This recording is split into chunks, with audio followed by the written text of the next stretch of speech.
नमस्कार,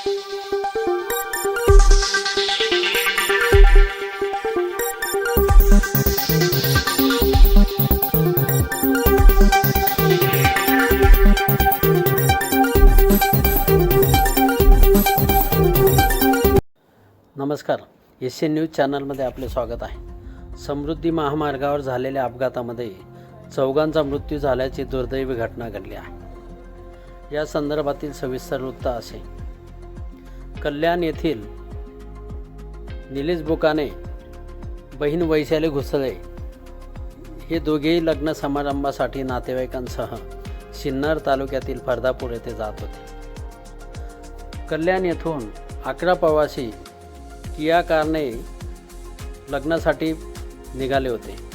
पाटोळे परिसरामध्ये कारचा टायर फुटताच वाहन पुढे धावणाऱ्या अवजड वाहनावर जाऊन आदळले।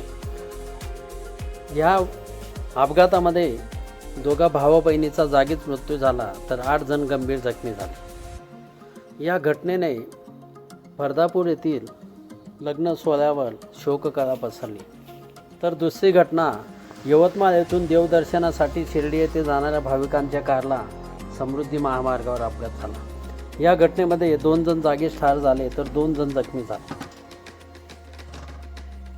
4 जण यवतमाळ येथून शिर्डी येथे देवदर्शनासाठी जात असताना समृद्धी महामार्गावर धनस बुद्रुक पोलीस स्टेशनच्या हद्दीमध्ये त्यांचे वाहन जात असताना वाहनासमोर धावणाऱ्या बोलेरो पिकअप मालवाहू वाहनाने अचानक ब्रेक मारले आणि त्यामुळे भरधाव वेगात धावणारी कार अनियंत्रित होऊन चालकाचा वाहनावरील ताबा सुटला आणि कार थेट समोरील वाहनावर जाऊन धडकली।